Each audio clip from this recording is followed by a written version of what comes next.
Voilà, bienvenue, on va se mettre debout, frères et sœurs, dans la présence de notre Dieu. On est heureux de se retrouver, on va prier que le Seigneur bénisse cette soirée et je crois qu'elle est bénie. Amen, la soirée est déjà bénie, mais on veut que nos cœurs soient ouverts ce soir dans la présence de notre Dieu. Amen. Seigneur, nous sommes là réunis ce soir dans ta présence et nous prions afin que tu répandes ton esprit. Tu répandes ton onction, tu répandes ta grâce. Merci parce que tu ne changes pas, tu es le même hier, aujourd'hui et éternellement. Et nous prions afin que ta paix, ta joie, ta grâce, soient répandues sur l'Église. Seigneur, merci parce que tu es là, tu es ici et je sais que tu vas nous visiter par le Saint-Esprit, tu vas nous parler encore. Et Seigneur, nous prions afin que l'Esprit soit à l'aise au milieu de nous, que tu aies toute liberté pour bénir, pour nous interpeller, pour guérir peut-être un corps, un cœur malade, pour sauver quelqu'un qui est encore, Seigneur, dans le combat du péché contre le mal. Seigneur, tu es le Dieu des délivrances et nous nous approchons de toi et nous savons que quand on s'approche de toi, tu t'approches de nous. Seigneur, que ce soir tu puisses vraiment ouvrir le ciel sur nous et répandre sur nous ta bénédiction, répandre sur nous des eaux vives et que nous puissions sentir ton amour et ta grâce.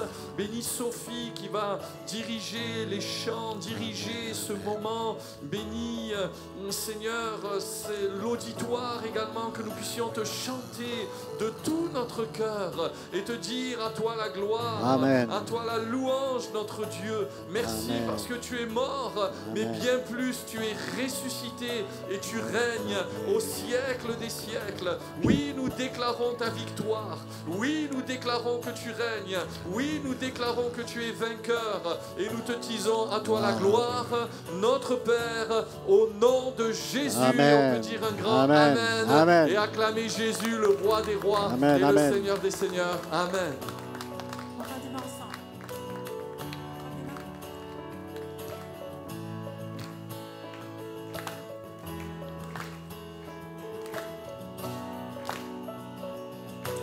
Heureux sont les affligés, car tu viens leur donner ta joie. Heureux sont les cœurs brisés, car toi seul les consolera.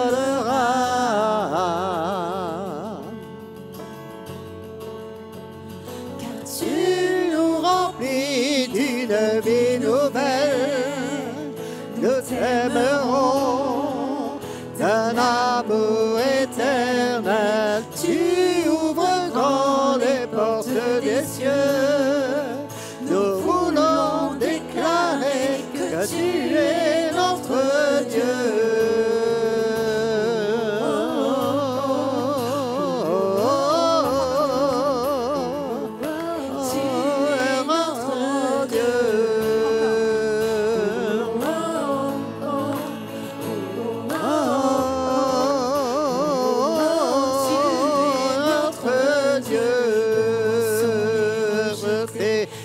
Tu leur ouvriras tes bras.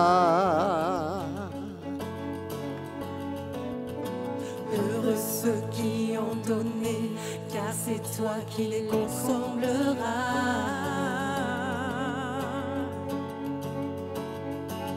Car tu nous remplis d'une vie nouvelle, nous t'aimerons d'un amour éternel. Tu ouvres grand les portes des cieux, nous voulons déclarer que tu es notre Dieu.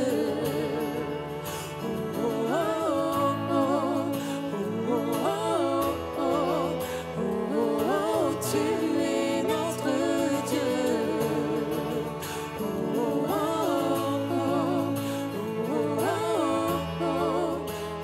oh, tu es notre Dieu, car tu nous remplis d'une vie nouvelle. Nous t'aimerons d'un amour éternel. Tu ouvres grand les portes des cieux. Nous voulons déclarer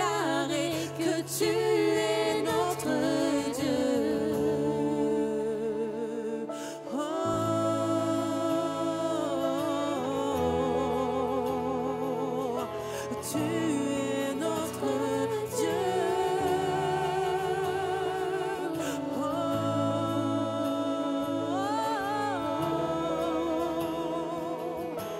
Tu es notre Dieu.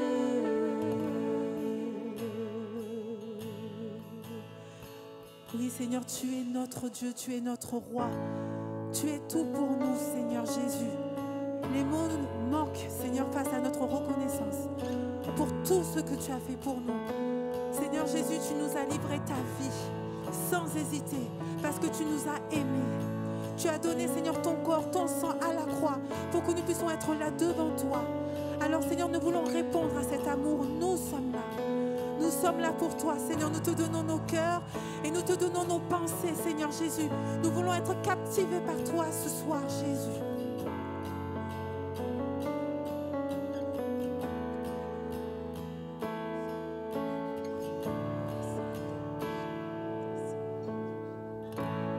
L'horizon s'éclaircit, les ténèbres s'enfuient, que l'avenir prenne place. Nous te laissons la place, nos chaînes sont brisées, nos péchés pardonnés, le passé est passé. Jésus, nous sommes là pour toi, nous sommes là pour toi. Agis parmi nous, Seigneur. Fais ta volonté, fais ta volonté. Jésus, transforme nos cœurs.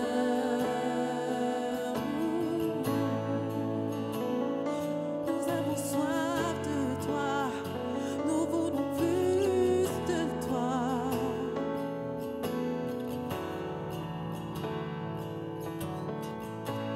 Ta puissance de vie règne en nous aujourd'hui. Le tombeau vide confie que rien n'est impossible, comme dans la chambre haute. Remplis-nous à nouveau. Tu es notre seul désir. Oh Jésus, nous sommes là pour toi. Nous sommes là pour toi.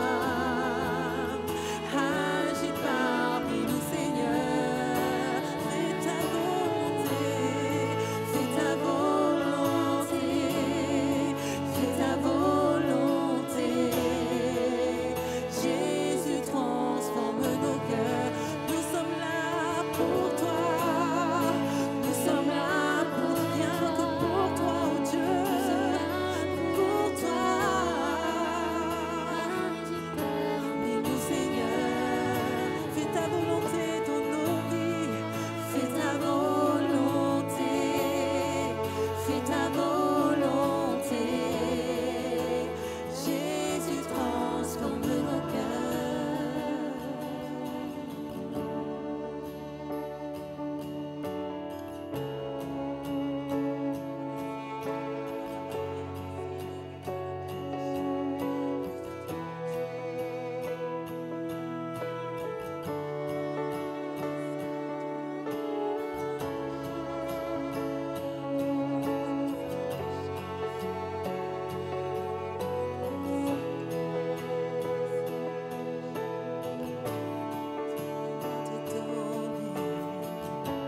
Sur la terre et dans le ciel, Jésus soit élevé. Que la gloire te revienne, tout pouvoir t'est donné. Sur la terre et dans le ciel, Jésus soit élevé. Que la gloire te revienne, que tout pouvoir lui a été donné. Sur la terre et dans le ciel, et dans nos vies, nous le déclarons. Dans le ciel, Jésus soit élevé. Que la gloire te revienne, tout pouvoir t'est donné. sur la terre et dans le ciel. Jésus soit élevé, que la gloire te revienne, que la gloire te revienne, que la gloire te revienne, que la gloire te revienne.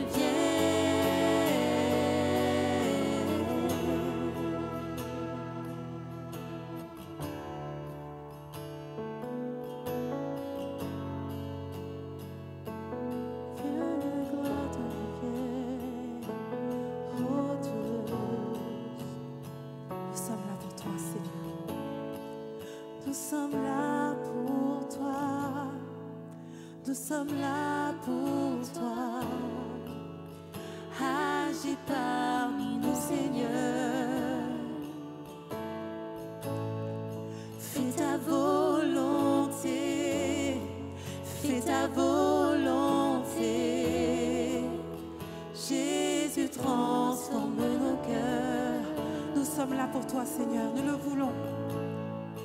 Nous sommes là pour toi. Nous ne voulons pas être distraits, Nous sommes là, mais captivés par ta présence.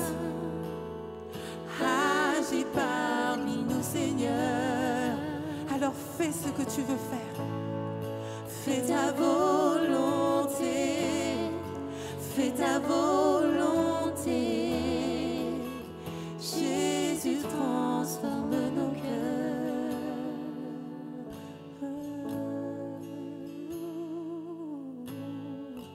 Est-ce qu'on peut élever la voix ensemble?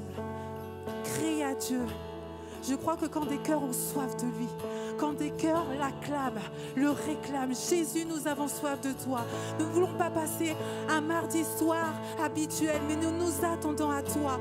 Oui, Seigneur, nous croyons, Seigneur, qu'un cœur assoiffé va captiver ta présence, qu'un cœur assoiffé de toi va captiver, Seigneur Jésus, ton envie de poser ta main sur nous. Oui, Seigneur, nous sommes là pour toi, Seigneur Jésus. Viens bannir la distraction, viens bannir, Seigneur, peut-être les soucis de la vie, les problèmes de cette vie ne sont rien face à ta présence, Seigneur. Et nous savons qu'en toutes choses, tu as triomphé. Tu triomphes sur nos problèmes, tu triomphes sur nos contrariétés, tu triomphes sur tout et tu nous mets au large ce soir. Oui, Seigneur, mon Dieu, mets-nous au large.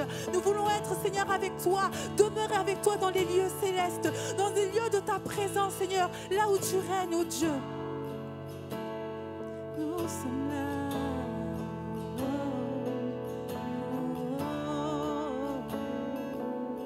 Une dernière fois. Nous sommes là pour toi. Nous sommes là pour toi. Agis parmi nous, Seigneur. Fais ta volonté. Fais ta volonté. Fais ta volonté. Jésus, transforme nos cœurs.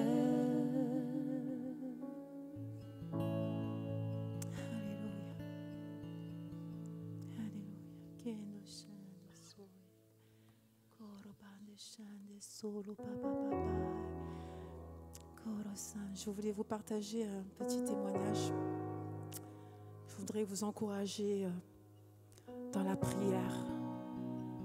La prière fait partie des fondements du croyant et je voulais vraiment vous encourager. À travers ce témoignage, j'ai eu la grâce de pouvoir voir le fruit d'une prière.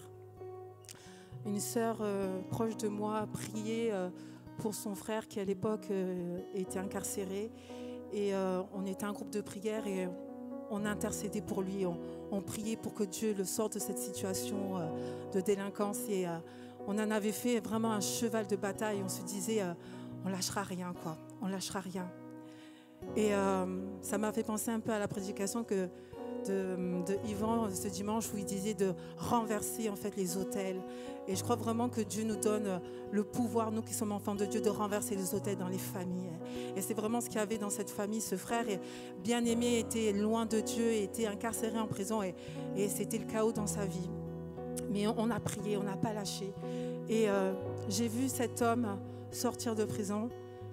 Et je l'ai suivi de loin comme ça, comme si je regardais finalement le film de sa vie. Et malheureusement, il est aujourd'hui décédé. Mais ce que j'ai appris en fait de cette situation, c'est qu'il ne faut rien lâcher dans la prière. Parce que j'ai vu cet homme non seulement sortir de prison, mais on l'a vu être touché par Dieu et changer en fait la vie des autres personnes. Ça a été quelqu'un qui a dédié sa vie à s'occuper des autres, à prendre soin des autres. Il est parti beaucoup trop tôt pour moi, mais Dieu sait pourquoi il l'a rappelé. Mais à la fin de sa vie, il n'avait que 39 ans. Il a fait beaucoup plus que peut-être beaucoup en une année plus longue, des années de vie plus longues. Mais tout ça pour vous dire que la prière du juste a une grande efficacité. On était un petit groupe de prière de petites bonnes femmes, on était 4-5 à prier pour lui. Et on a vu la main de Dieu littéralement changer le cours de son histoire. Je voudrais encourager des mamans, des papas, des hommes, des femmes qui prient. Vous priez pour vos familles, vous priez pour vos amis, vous priez pour les personnes dans votre travail. Ne lâchez rien.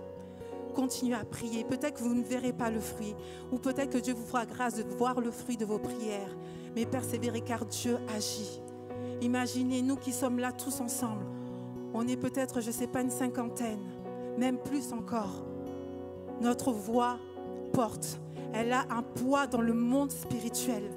Ne prenez pas la prière comme si, peut-être que vous pouvez être découragé. Vous priez peut-être pour des personnes depuis longtemps, vous ne voyez pas le fruit. Mais je vous encourage à continuer à prier parce que vous pouvez changer le cours de l'histoire de quelqu'un par vos prières et par votre intercession. Mais avant toute chose, que Dieu vous touche. Parce que quand on est touché, on a le souci des âmes. Dieu nous donne le souci, le fardeau des âmes pour être des intercesseurs puissants dans ses mains. Amen.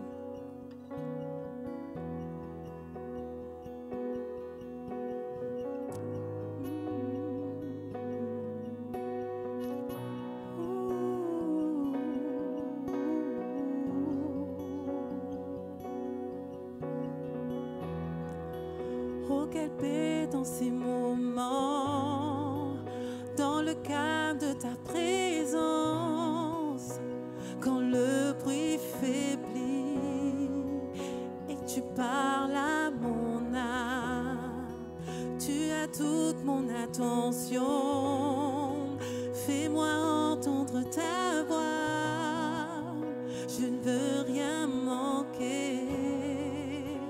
Seigneur, mon cœur désire plus de toi, mon cœur recherche ta face, alors je sais de tout, tout en moi est ému par ton amour, captivé par qui tu es, conduis-moi à te connaître plus encore. Je veux m'approcher de toi, laisser mes peurs derrière moi. Seigneur, viens toucher ma vie à nouveau. Oh, oh, oh,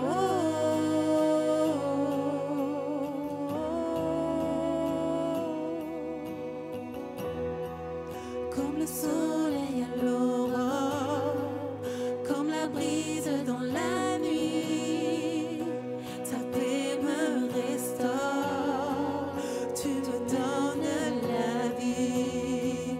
Il n'y a aucune hésitation dans ton amour, ton affection, rien n'est comparable. Seigneur, mon cœur désire plus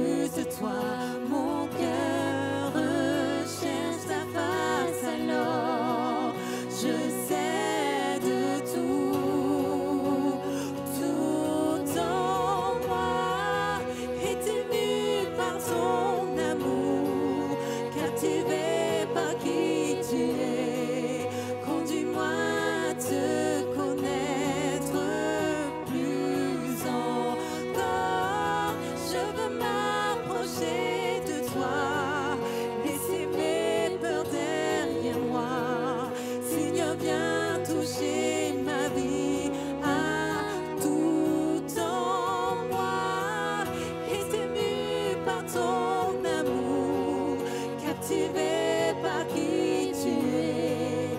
Conduis-moi à te connaître plus encore. Je veux m'approcher de toi, laisser mes peurs derrière moi. Seigneur, viens toucher ma vie à nouveau. Oh, oh, oh, oh.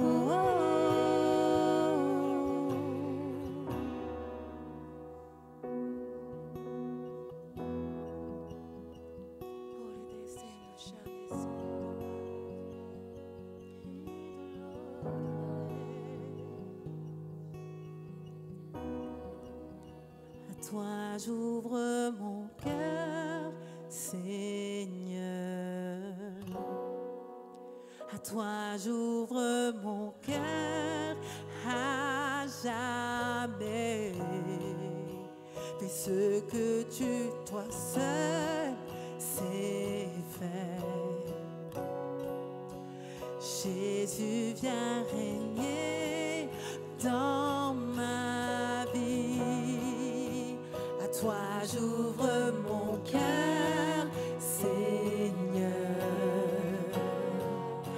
À toi j'ouvre mon cœur à jamais. Fais ce que toi seul sais faire.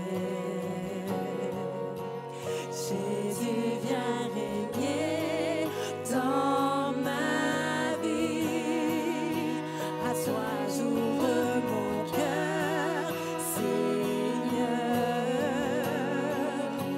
À toi j'ouvre mon cœur à jamais. Donc fais ce que toi seul sais faire. Jésus, viens régner dans ma vie.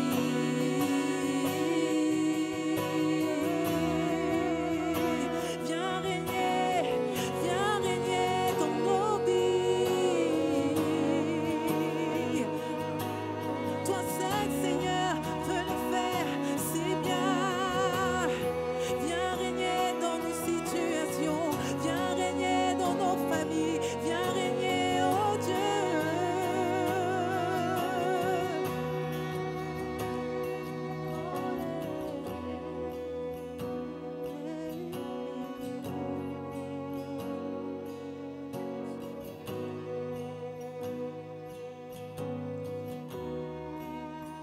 Tout en moi est ému par ton amour, captivé par qui tu es. Conduis-moi à te connaître plus encore. Je veux m'approcher de toi, laisser mes peurs derrière moi. Seigneur, viens toucher ma vie à nouveau.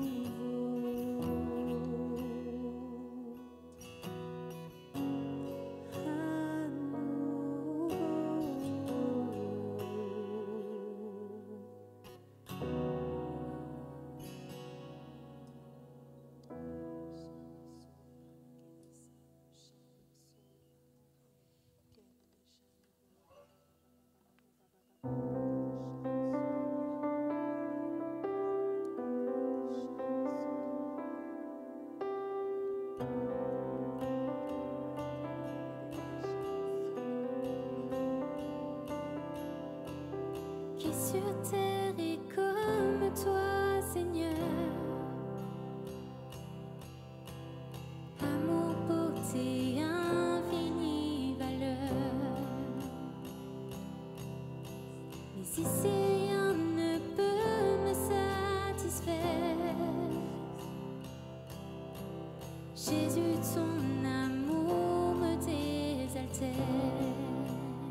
Je marcherai chaque jour dans ta grâce,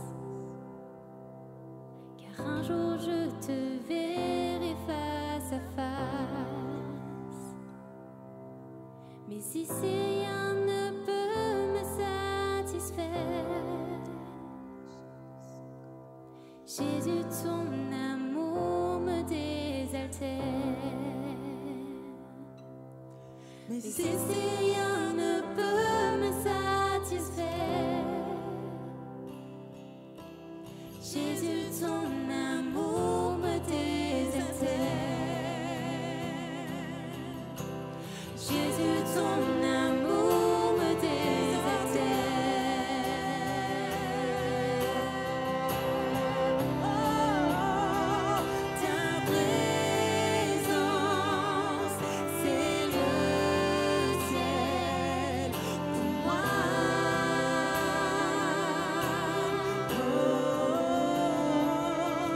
Ta présence, c'est le ciel pour moi.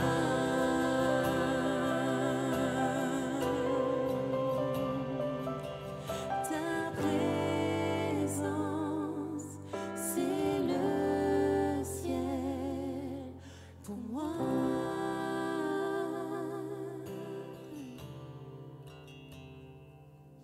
Ta présence, c'est le ciel pour moi. Amen. On peut remercier le Seigneur, alléluia, pour sa présence dans nos vies. Le Seigneur est bon, il est fidèle. Alléluia. Ça va les frères du voyage? Je vous ai repéré direct.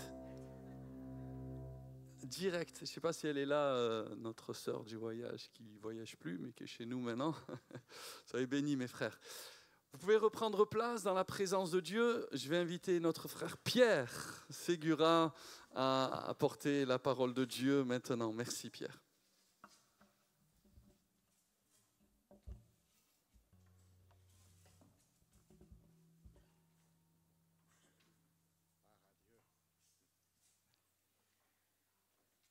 Gloire à Dieu, soyez tous les bienvenus ici et chez vous qui nous écoutez, qui nous suivez. Je voudrais ce soir, je vais essayer avec la grâce de Dieu parce qu'on sent tellement notre limitation. Ouais, comme on dit, on tremble des fois hein, quand il s'agit de porter ce message. Pour moi, l'évangile, c'est un message tellement important. Et je me dis, comment toi, tu peux parler de ça? C'est pas possible parce que ça me dépasse déjà. Alors, imaginez un petit peu comment. Mais enfin, on va essayer avec la grâce de Dieu de porter quelques pensées. Cette semaine, vous en entendez tellement parler. Je pense que vous êtes au courant. On parle beaucoup de la semaine avec Pâques qui va avoir lieu donc ce week-end prochain. Et j'ai eu à cœur de vous parler ce soir sur la croix. Et je voudrais introduire le sujet par une lecture dans l'épître de l'apôtre Paul aux Romains. Vous savez que les apôtres ont écrit, mais c'est surtout l'apôtre Paul qui a écrit le plus. Et une de ses lettres a été adressée aux Romains, c'est-à-dire aux chrétiens qui étaient à Rome. C'est pour ça que ça s'appelle l'épître de Paul aux Romains. Alors, je voudrais l'introduire par une lecture dans le chapitre 4 et verset 20. On va commencer à partir du verset 23. Verset 23, on continuera avec le chapitre 5. La lecture est un petit peu longue, mais vous allez voir tout de suite de quoi il s'agit. L'apôtre Paul dit « Mais ce n'est pas à cause de lui seul qu'il est écrit que cela lui fut imputé.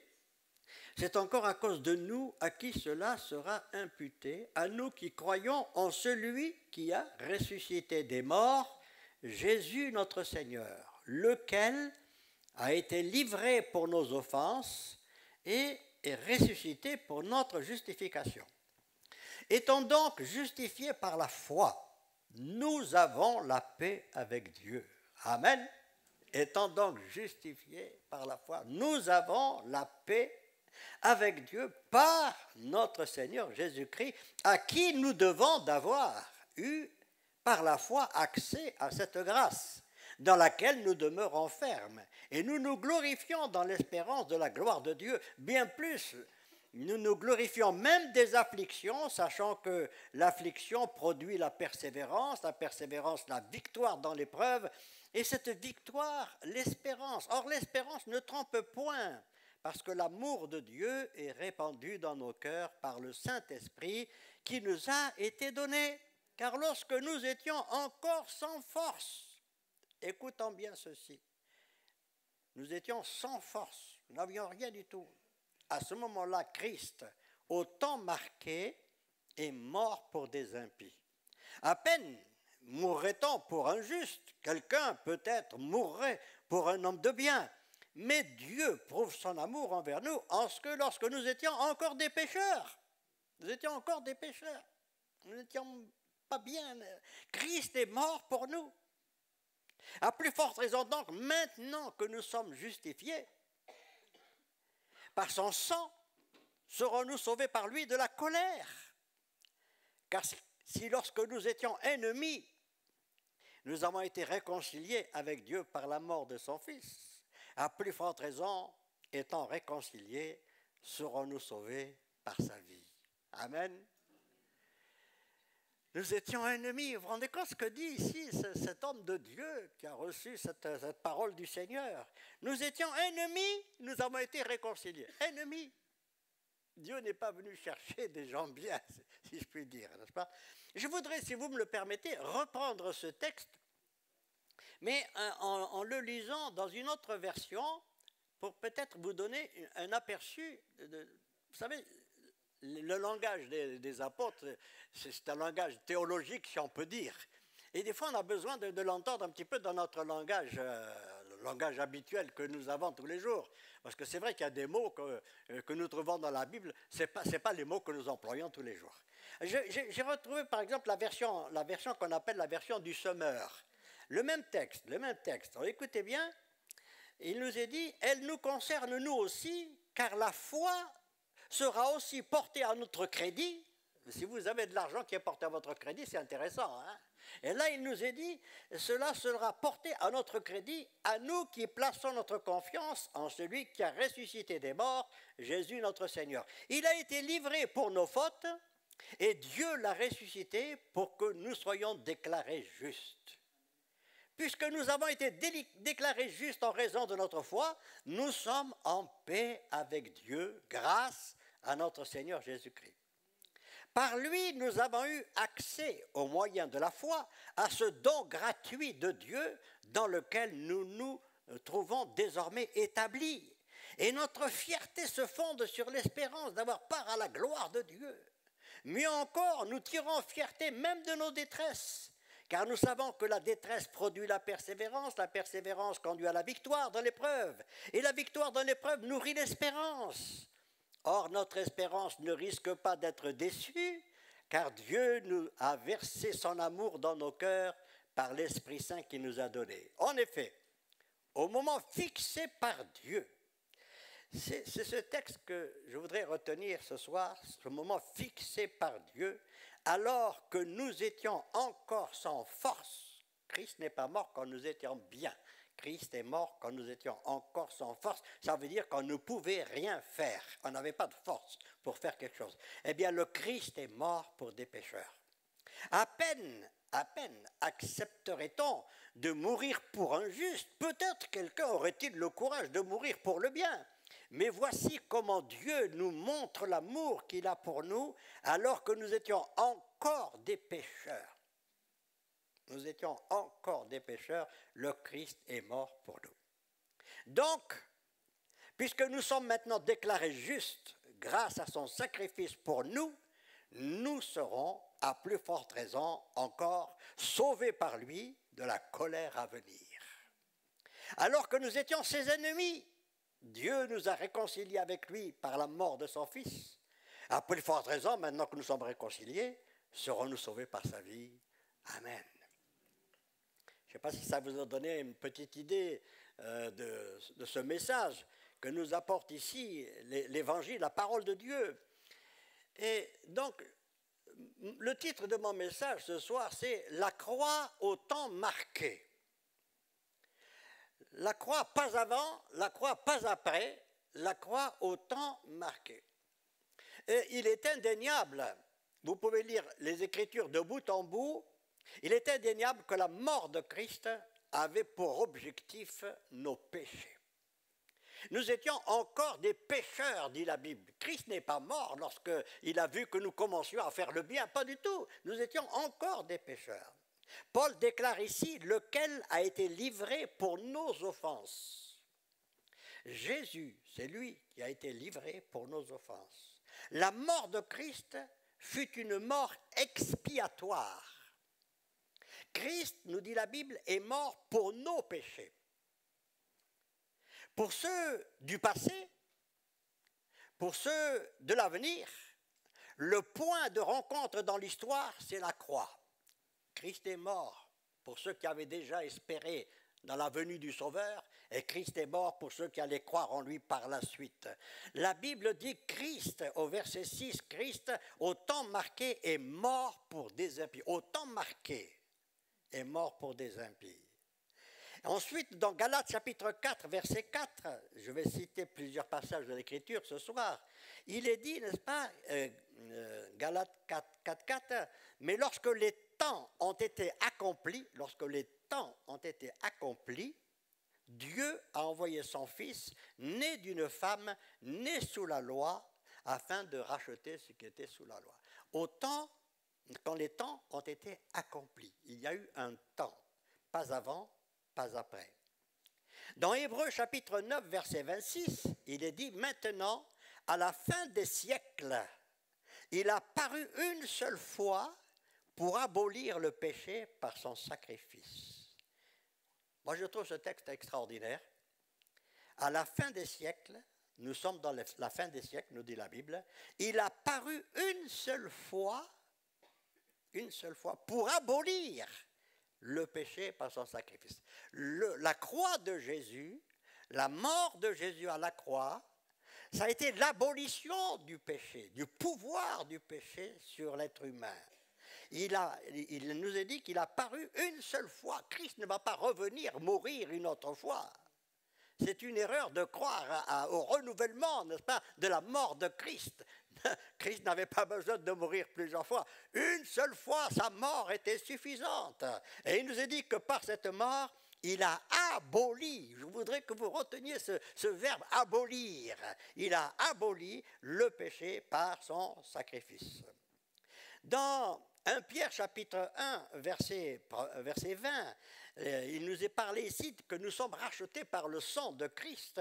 Et il nous est dit comme d'un agneau. Christ est comme un agneau sans défaut et sans tache, prédestiné avant la fondation du monde. Il était prédestiné avant la fondation du monde et manifesté à la fin des temps à cause de nous. La croix, ce n'est pas un hasard. Certains disent, il n'a pas pu faire autrement, on l'a attrapé, on l'a crucifié, il n'a pas pu se délivrer lui-même. D'ailleurs, il y en a qui, au pied de la croix, disaient cela, vous savez. Ils disaient, il n'a pas pu se sauver lui-même, il a sauvé les autres, il ne peut pas se sauver lui-même.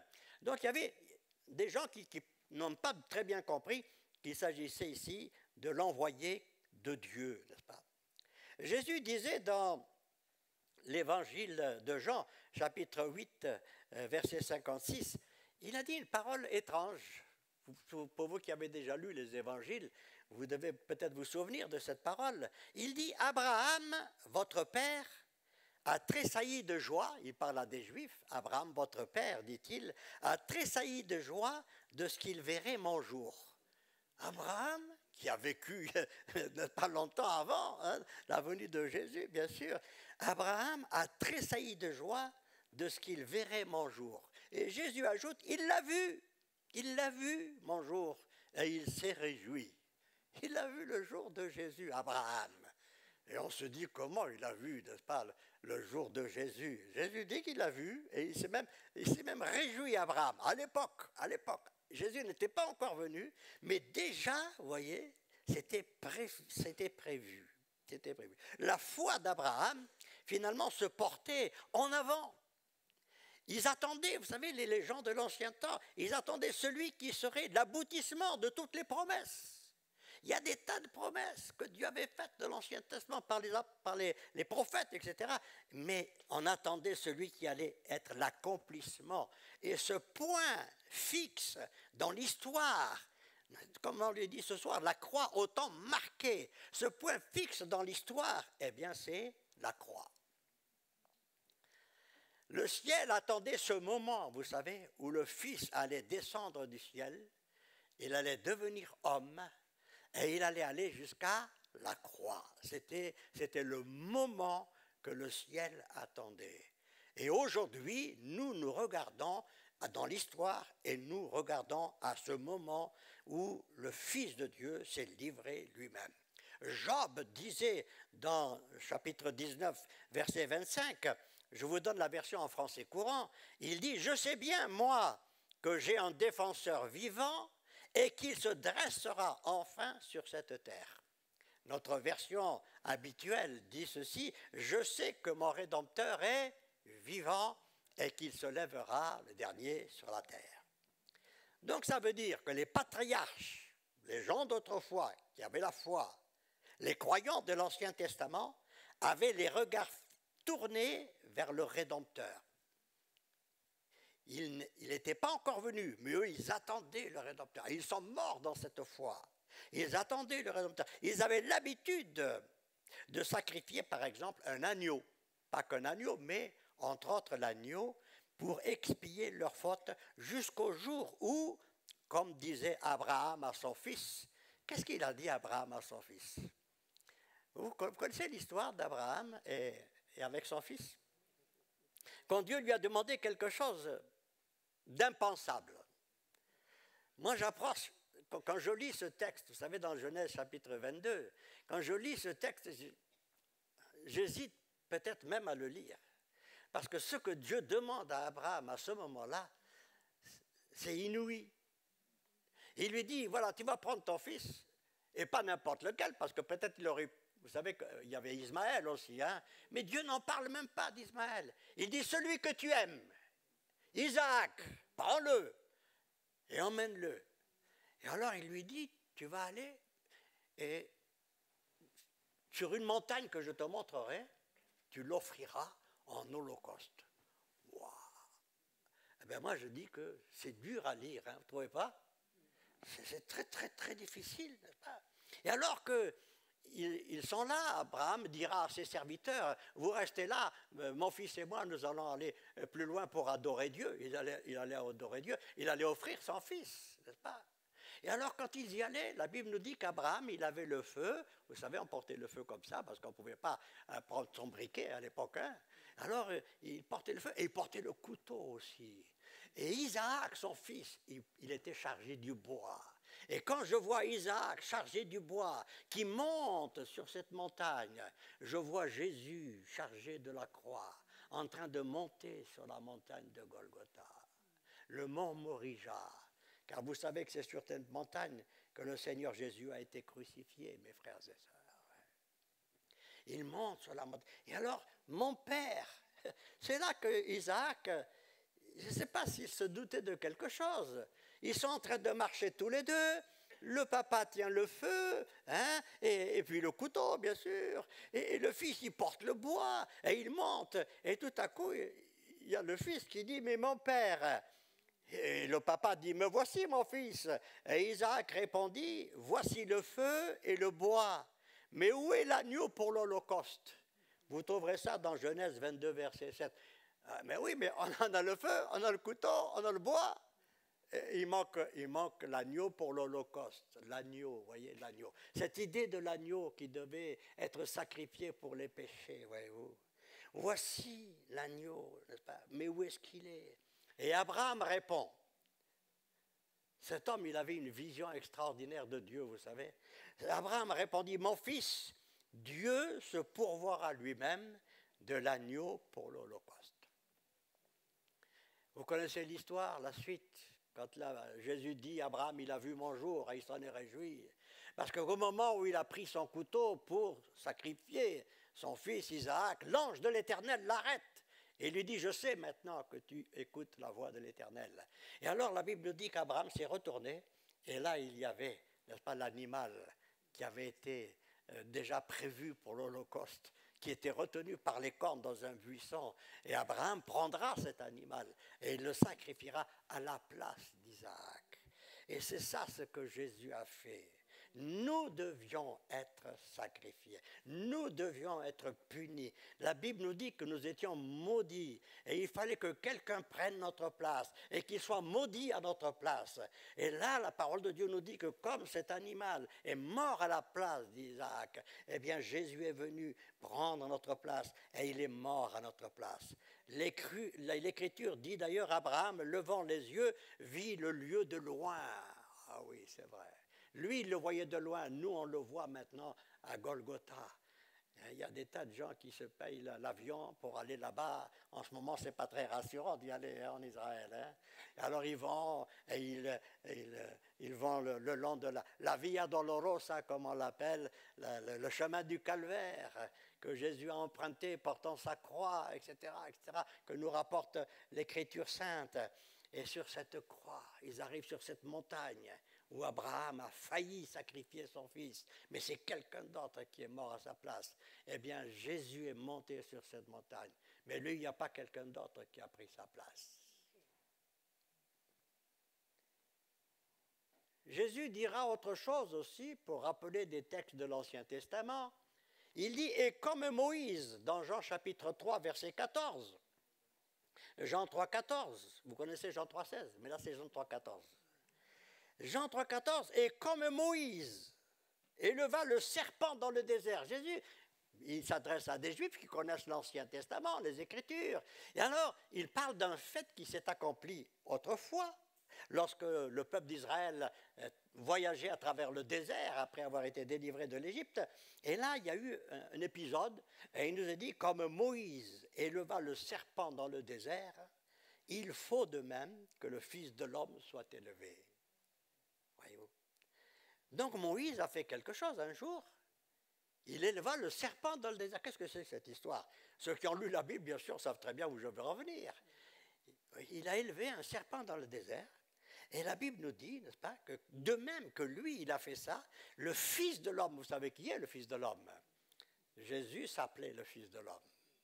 Et c'est Jésus, n'est-ce pas, quand il dit qu'il doit être élevé, mes bien-aimés, afin que quiconque croit en lui ait la vie éternelle. Qu'est-ce qui s'est passé? Il s'est passé que pendant ce voyage dans le désert, les gens, bien sûr, la chaleur, la soif, le manque de nourriture, la fatigue, etc., eh bien, ils ont murmuré contre Moïse et contre Dieu. Ils ont dit, ouais, qu'est-ce que c'est ça? On en a assez. L'être humain n'est jamais content, enfin, je ne vous apprends rien. Hein. Et alors, il s'est passé quelque chose. Les serpents sont arrivés. Les serpents, la Bible les appelle des serpents brûlants. On dit que c'est parce que leur piqûre produisait comme une brûlure, une torture de l'être humain. Et alors les serpents sont arrivés. Et des centaines de gens commençaient à être mordus par les serpents et mouraient tout de suite. Je vous pose une question. Où ils étaient ces serpents? Où ils étaient? Ils étaient tout autour du camp. Mais pourquoi ils arrivent maintenant? Pourquoi ils arrivent maintenant? Parce que maintenant, il n'y a plus la protection de Dieu. Jusqu'à maintenant, ils n'étaient pas dans le camp.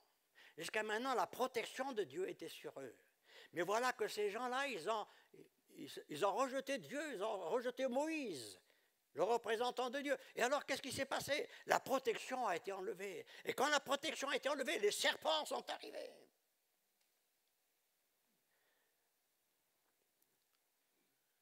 Notre planète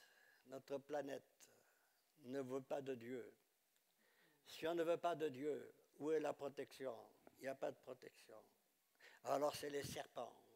Les serpents, voyez-le de façon imagée, si vous voulez, n'est-ce pas? La puissance des ténèbres, la puissance des démons, la puissance du mal, la destruction, la barbarie. Qu'est-ce qui se passe sur notre terre? Qu'est-ce qui se passe sur notre terre? Il va se passer des choses encore inouïes que la Bible annonce dans l'Écriture. Oui, mes frères et sœurs, mes chers amis, les serpents étaient là, ils existaient, mais ils ne venaient pas parce que Dieu les empêchait de venir. Mais quand ils se sont détournés de Dieu et qu'ils ont ouvert leur cœur, n'est-ce pas, à ce mal, eh bien, alors les serpents sont arrivés. Et ils ont commencé à mourir les uns après les autres. Et Moïse, le pauvre, encore, il a crié à l'Éternel. Les gens sont arrivés, Seigneur, on se repent, on regrette tout ce qu'on a dit. Prie pour nous, pour que le Seigneur éloigne les serpents. Alors Moïse, qu'est-ce qu'il fait? Il prie le Seigneur. Il prie le Seigneur. Et Dieu lui dit quelque chose de bizarre. C'est bizarre quand même, hein? Il lui dit, tu vas te fabriquer un serpent avec du bronze, enfin, ou de l'airain, si vous préférez. Moi, je dis du bronze parce que je travaille un peu le bronze, voyez-vous. Tu vas te faire un serpent avec du bronze et tu vas le mettre sur une perche. Tu vas planter cette perche au milieu du camp. Il y avait des milliers de gens, vous savez, là. Hein? Et quiconque regardera à ce serpent qui est là, sur cette perche, eh bien, il sera délivré de la morsure du serpent. Il sera guéri et il sera pardonné. Alors Moïse se dépêche de fabriquer ce serpent en airain. Et après qu'il l'a fabriqué en airain, il l'attache sur la perche et il plante la perche au milieu du camp. Et maintenant, il faut annoncer le message par tout le camp. Il faut courir à droite, à gauche. Il faut sortir ceux qui sont en train de mourir sous les tentes. Il faut leur dire, regarde à ce serpent. Car la Bible dit que quiconque regardera le serpent sera guéri, conservera la vie. Alors, il fallait crier partout. Il faut porter la bonne nouvelle. Qu'est-ce que nous faisons aujourd'hui? On porte la bonne nouvelle. Et Jésus dit, comme Moïse a élevé le serpent, eh bien lui, il a été élevé. Et nous, maintenant, on crie au monde entier. Et grâce à Dieu, avec ces moyens que nous avons aujourd'hui de porter l'évangile à travers les ondes, nous crions, regardez à la croix du calvaire. Détournez-vous de vos péchés. Retournez-vous, retournez-vous, regardez vers Dieu maintenant, regardez à celui qui a été élevé à la croix du calvaire, car comme Moïse a élevé le serpent, lui il a été élevé, et quiconque regarde à lui, eh bien il a la vie éternelle, nous dit la Bible. Amen. La vie éternelle, il ne périt pas, alléluia. Il y a une perdition. Jésus dit, il ne périt pas, il ne va pas à la perdition, mais il conserve la vie, il a la vie éternelle. Amen. Gloire à Dieu. Oui, quand vous mettez votre confiance en Dieu, alors sa protection sera sur vous. Là, c'est le Seigneur qui va vous conduire. Là, c'est Dieu qui va vous protéger, c'est Dieu qui va être avec vous. Gloire à Dieu. Voyez-vous, ce serpent planté au milieu du camp, n'importe qui pouvait le regarder. C'était 360 degrés. Vous savez, vous faites le tour, ça fait 360 degrés. Hein. Moi, je ne vous apprends rien. Et alors, quiconque regarde, celui qui était là-bas au nord, celui qui était au sud, celui qui est à l'est, celui qui est à l'ouest, il regarde à ce serpent, il était guéri. L'évangile n'a pas de frontières. L'évangile n'a pas de frontières. L'évangile n'est pas occidental, il n'est pas oriental. Il n'est pas nordiste, il n'est pas sudiste, l'évangile. L'évangile, c'est 360 degrés. Dans le monde entier, les Chinois peuvent regarder à Jésus et être délivrés. Alléluia. Les Brésiliens peuvent regarder à Jésus et être sauvés. Amen. Les Esquimaux peuvent regarder à Jésus et être sauvés. Et les Français, ils peuvent regarder à Jésus et être sauvés. Amen. Oui, mes chers amis, d'hier et d'aujourd'hui, les croyants ne se perdent pas dans des recherches futiles. Nous avons un sauveur. C'est Dieu lui-même qui a pourvu et qui nous l'a envoyé. Un seul lieu à considérer, la croix de Jésus. Amen. La croix qui a été plantée au temps marqué. Ésaïe 45, verset 22 dit « Tournez-vous vers moi et vous serez sauvés, vous tous qui êtes aux extrémités de la terre. » Vous voyez que l'évangile c'est pour tout le monde. Aux extrémités de la terre, car je suis Dieu et il n'y en a point d'autre. Ce n'est pas la peine de chercher ailleurs, ce n'est pas la peine de courir aux orientaux, c'est pas la peine, c'est Jésus. Et Jésus, il est partout, vous pouvez l'invoquer, où que vous soyez sur la planète dans laquelle nous habitons. La croix C'est le pivot central envers Dieu et envers l'homme. C'est le pivot. S'il n'y avait pas eu la croix, eh bien, mes frères et sœurs, il n'y aurait pas de solution pour l'être humain.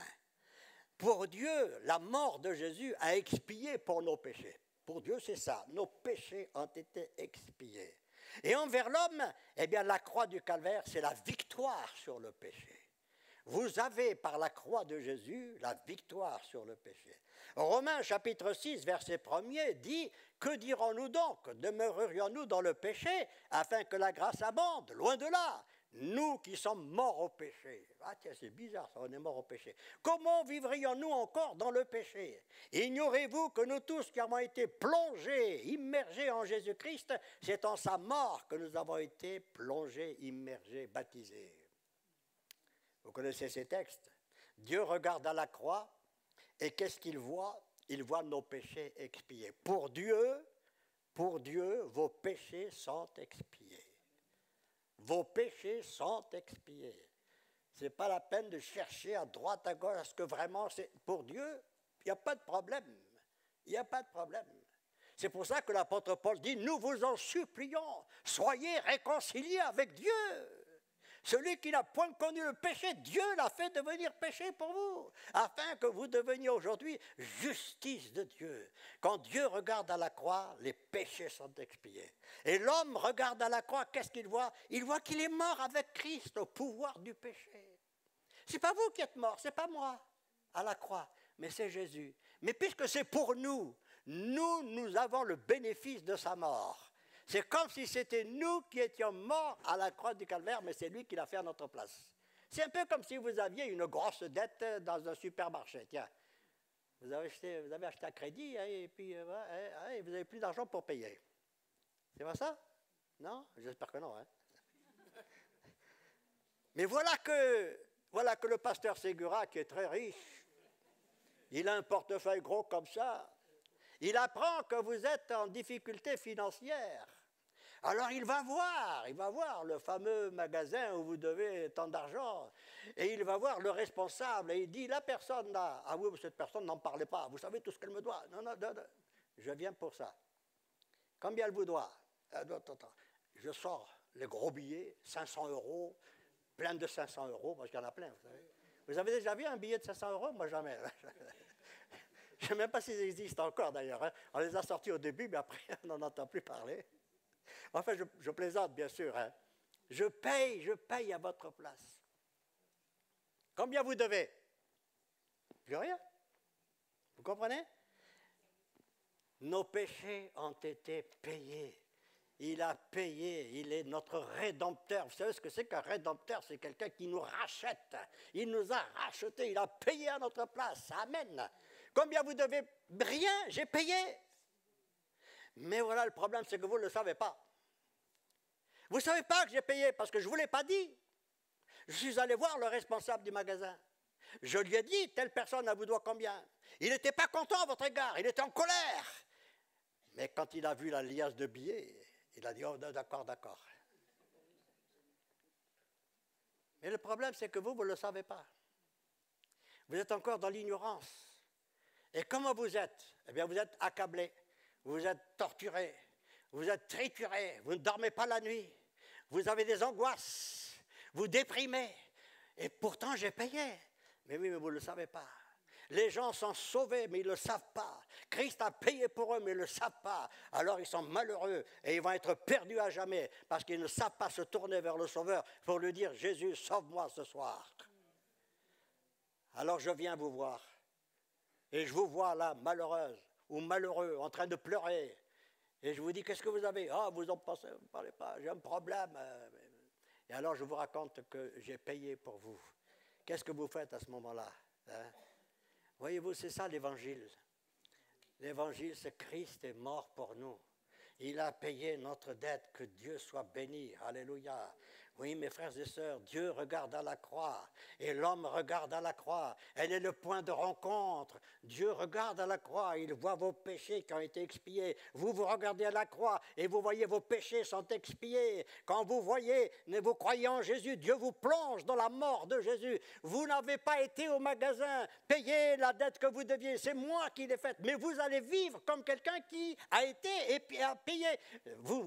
Si vous voulez, vous allez bénéficier. C'est ce que la Bible appelle mettre à votre crédit. La mort de Christ est mise à votre crédit. La croix, c'est le point central de toute l'histoire. Que ce soit passé ou que ce soit l'avenir, tout tourne autour de la croix.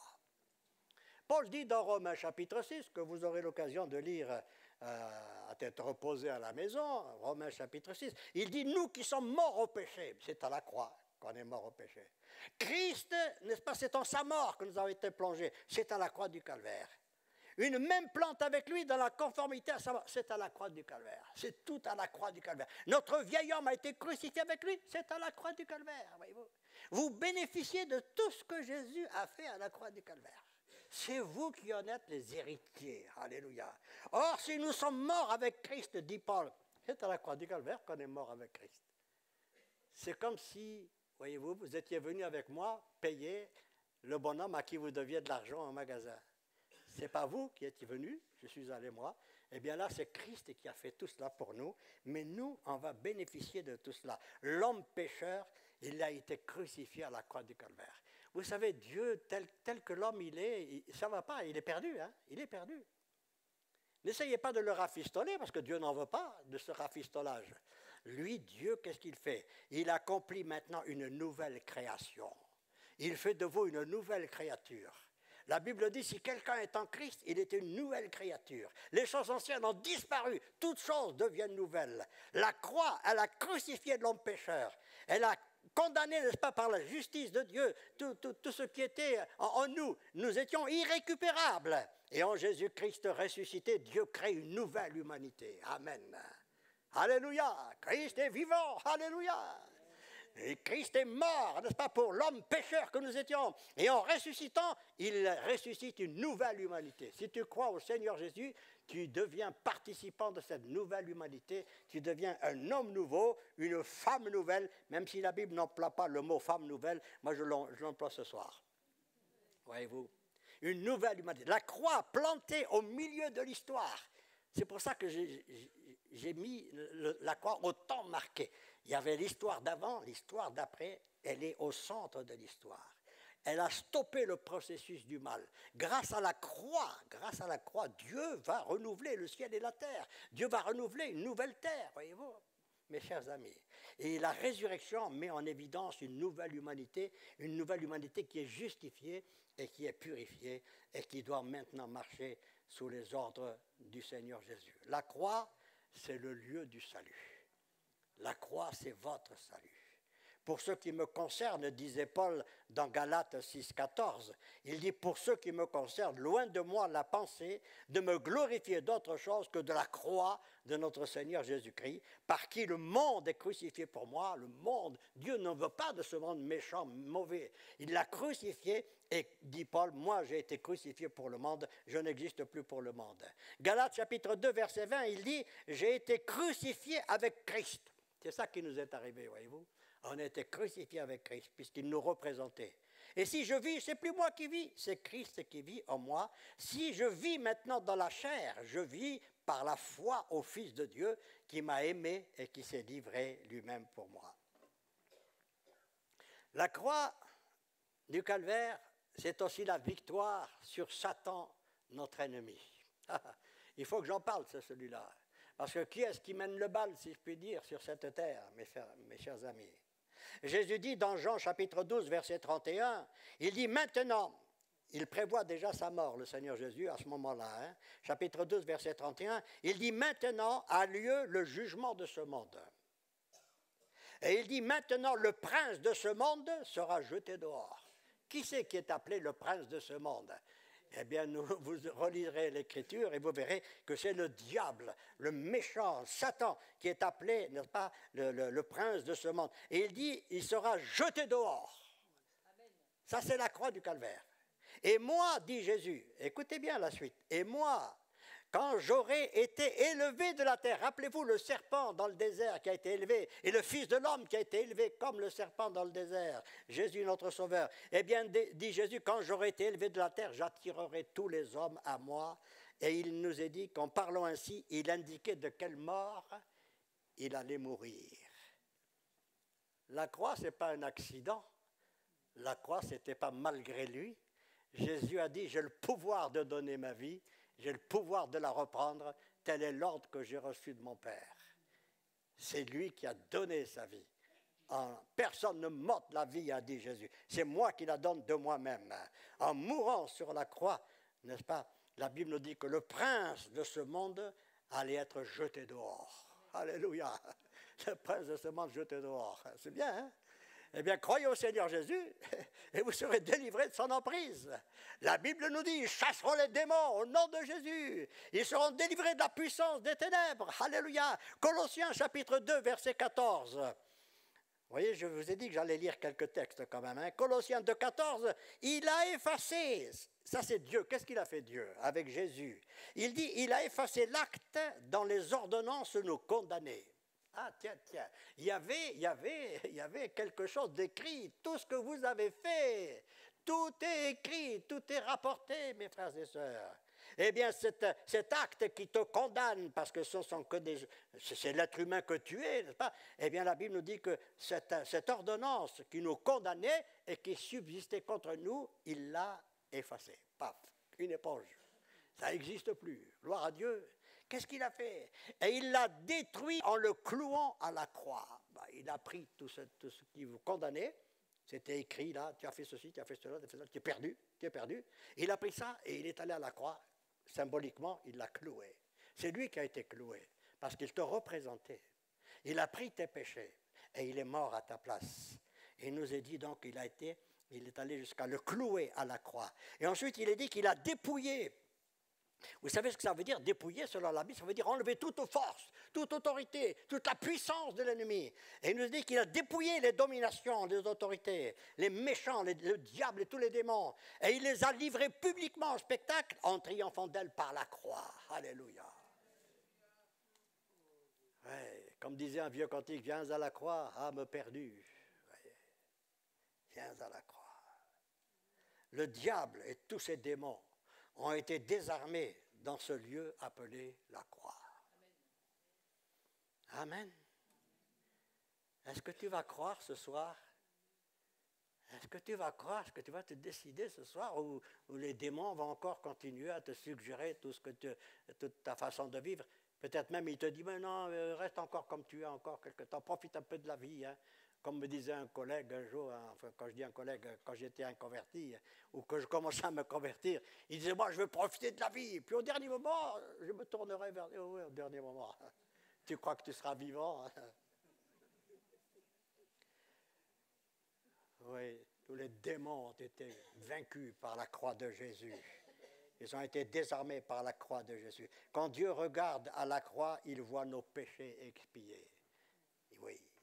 Quand l'homme regarde à la croix, il voit qu'il est mort avec Christ au pouvoir du péché. Merci Seigneur de ce que tu as mis fin à ma vie ancienne avec la croix de Christ. Quand Satan regarde à la croix, qu'est-ce qu'il voit quand Satan regarde à la croix? Il voit sa défaite complète. Alléluia. Il voit le Seigneur Jésus qui est devenu son Seigneur et qu'il a écrasé la tête, nous dit la parole de Dieu. Christ a tout accompli pour nous. La croix, c'est le pivot central. Alléluia. Il y a avant et il y a après. Les péchés sont expiés. La victoire par la croix est totale. Pour Dieu, c'est une rédemption complète. Pour nous, c'est une délivrance complète. Et pour le diable, c'est une défaite totale. Alléluia. La prédication de la croix, disait Paul à son époque, il disait la prédication de la croix, c'est une folie pour ceux qui périssent. Il disait, mais qu'est-ce que c'est ces histoires? Comment quelqu'un qui a été pendu au bois comme ça, il peut me sauver? Eh oui, parce que Christ est devenu homme pour sauver l'homme. Il a pris l'homme que tu es. L'homme que tu es. Il n'a pas pris un animal, il a pris un homme. Parce que l'être humain est différent de l'animal. C'est pour ça que moi je ne crois pas à l'évolution. Voyez-vous. Il a pris l'homme. Il a représenté l'homme et il est mort à la place de l'homme. Il est mort à ta place et il est ressuscité aussi. Alléluia, pour qu'aujourd'hui tu deviennes juste. Pour nous, c'est la délivrance complète. Oui, la prédication de la croix, c'est une folie pour ceux qui périssent. Mais pour nous qui sommes sauvés, elle est la puissance de Dieu. Alléluia. Et Paul dira aussi dans ce même texte au verset 23, il dit, nous prêchons Christ crucifié. Gloire à Dieu. Je me souviens de l'histoire d'un homme, je termine avec cette anecdote. Il est allé passer quelques jours en Suisse, mais là où, à la montagne si vous préférez. Et vous savez comment c'est la météo avec la montagne.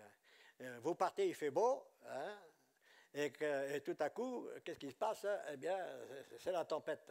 Et cet homme qui est parti, il s'est éloigné quand même de quelques kilomètres. On l'avait prévenu, on lui a dit faites très attention, etc. Il était dans une auberge et l'aubergiste l'avait mis en garde. Et cet homme est parti, et puis tout à coup, il a été pris par une tempête de neige, à tel point que c'était impossible de revenir. Et cet homme s'est retrouvé là, pris, n'est-ce pas, sous la neige, carrément, prisonnier. L'aubergiste, qui a vu que le temps passait, il s'est inquiété, il a dit c'est pas possible, il s'est passé quelque chose. Alors il avait un chien spécial dressé pour aller chercher les gens qui étaient perdus, n'est-ce pas, dans ces moments comme lui. Alors il a envoyé son chien, un peu le Saint-Bernard, voyez-vous. Et il a envoyé son chien, et le chien est allé, il avait l'habitude, il était dressé pour ça. Il est allé, il a cherché, et il a trouvé l'homme, Et quand il a trouvé l'homme, il essayait bien sûr de le réchauffer, de le renouveler un petit peu comme font les chiens.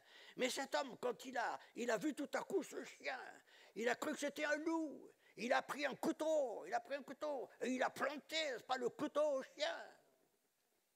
Il croyait que c'était un loup. Pour lui, au contraire, il essayait de se sauver, n'est-ce pas, de ce loup qui lui voulait du mal. Et le pauvre chien, qu'est-ce qu'il a fait? Avec cette blessure mortelle, il est parti. Il est retourné à l'auberge. Et l'aubergiste, quand il a ouvert la porte, il a vu son chien qui était là en train de mourir. Il était en train de saigner. Et il a compris. Pour trouver l'homme, qu'est-ce qu'il a fait? Il a suivi les traces de sang, le sang qu'il avait coulé sur la neige. Voyez-vous, ça me rappelle le sang de Jésus. La Bible dit le sang de Jésus, son Fils, nous purifie de tout péché. Alléluia. Viens à la croix cet après-midi, ce soir. Viens à la croix, je t'en supplie. Comme disait Paul, nous vous en supplions. Qu'est-ce qu'on peut dire d'autre? On ne peut pas vous forcer. Je ne vais pas vous mettre un couteau et vous forcer à vous convertir. Ça, ce n'est pas une vraie conversion, ça. Hein? Il faut que ce soit votre cœur qui se donne. Donne-toi ce soir à celui qui a quitté la gloire pour toi. Et tu seras sauvé, toi aussi, tu seras pardonné. Amen. Prions le Seigneur et je laisserai la place à mon frère Yvan. Gloire à Dieu. Merci mon Père. Nous venons de parler de choses tellement extraordinaires que ça, c'est vrai que ça nous dépasse. C'est vrai que c'est glorieux, c'est vrai que c'est grand. Et nous sommes là ébahis et nous disons oui, comment puis-je être sauvé? Et puis voilà que la bonne nouvelle nous parvient. Elle nous dit de regarder à celui qui a été élevé à la croix du calvaire. Oh, je te prie ce soir vraiment d'intervenir. Il y a peut-être là des amis qui ont hésité jusqu'à aujourd'hui et qui se demandent si tout cela c'est vrai, etc. Oh, que leur vie soit bouleversée ce soir. Que leur vie change ce soir, qu'ils deviennent ce soir des hommes pardonnés, des hommes justifiés, qu'ils se repentent sincèrement, qu'ils se tournent vers le Sauveur, qu'ils regardent comme le serpent qui a été élevé dans le désert, qu'ils regardent à Jésus et conservent la vie et soient sauvés. Oh, bénis nos chers amis ce soir, je te prie, et que tout l'auditoire soit sous la grâce de Dieu au nom de Jésus. Amen. Alléluia. On va se mettre debout dans la présence de Dieu. Alléluia. Seigneur, merci pour ces moments. Merci pour ta parole, Seigneur, qui est là, qui est cette lumière qui vient éclairer l'obscurité de l'homme. Et Seigneur, merci parce que nous l'avons compris ce soir, le remède pour la guérison, le remède pour nos péchés, le remède pour notre salut, eh bien c'est toi, Seigneur. C'est ta mort sur la croix. Et nous prions, Seigneur, afin que ce soir, eh bien, tu confirmes cette parole par des miracles, par des signes, par des prodiges, au nom de Jésus. Seigneur, tu dis que tu confirmais ta parole par les miracles qui l'accompagnaient. Et alors que nous allons prendre un moment de prière maintenant pour toi, pour vous qui avez besoin, vous savez, le plein évangile, c'est Jésus sauve, mais c'est aussi Jésus guérit. Et nous croyons ce soir que Jésus, parce qu'il est présent au milieu de nous par le Saint-Esprit, qu'il veut et qu'il va te guérir. Au nom de Jésus, reçois la guérison, reçois la santé, reçois la délivrance. Au nom de Jésus, et pendant que nous allons chanter un cantique attaché à la croix, quel sauveur merveilleux je possède, je vous invite à venir sur le devant, bien-aimés. Et avec les pasteurs, on va prier pour vous, afin que vous expérimentiez la guérison. C'est peut-être intérieur, c'est peut-être des tourments, des maladies psychologiques, psychiques, physiques. Venez sur le devant sans tarder et nous allons prier maintenant pour vous dans le nom de Jésus. N'hésitez pas à sortir de vos rangs par la foi et vous allez voir, expérimenter ce soir que Jésus guérit par sa puissance. Amen. Voilà, mes frères, merci de venir prier avec les bien-aimés qui s'approchent. Quel sauveur merveilleux je possède, il s'est sacrifié pour moi, et sa vie innocente il cède pour mourir sur l'infâme bois. Attaché à la croix pour moi, attaché à la croix pour moi, il a pris mon péché, il m'a délivré, attaché à la croix pour moi. À la gloire céleste pour le plan rédempteur de Dieu. L'apparence est la plus modeste. Oh, quel prix pour me rendre heureux. Attaché à la croix, attaché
attaché à la croix pour moi.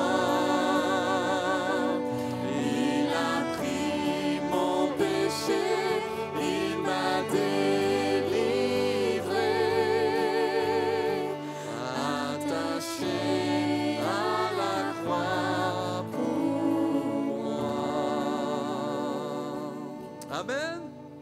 Alléluia. Est-ce qu'on peut rendre grâce à Dieu pour la croix? Alléluia. Amen. Gloire à Dieu pour cette bonne soirée. Merci à Pierre pour ce bon message également. La croix, c'est tellement important.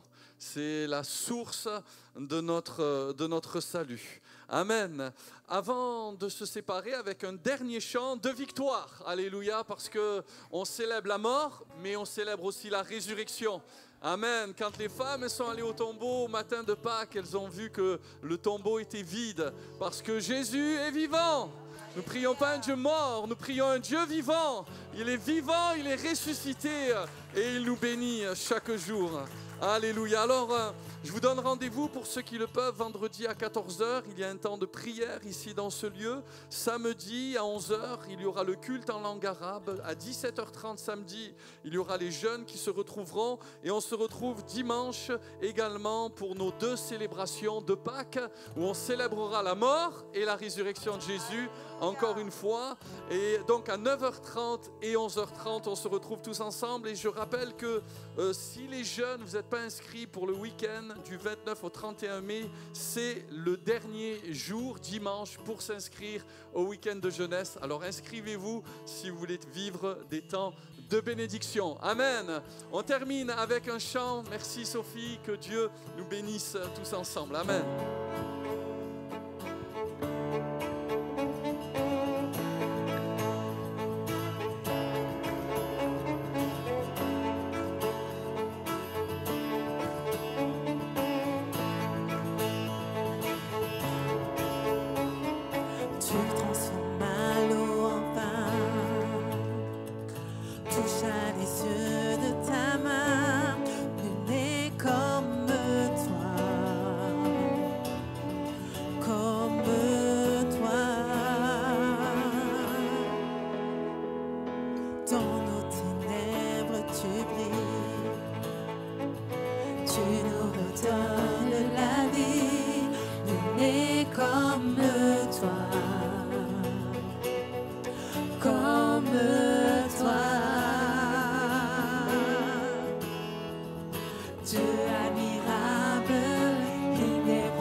Dieu est avec nous, qui sera contre nous?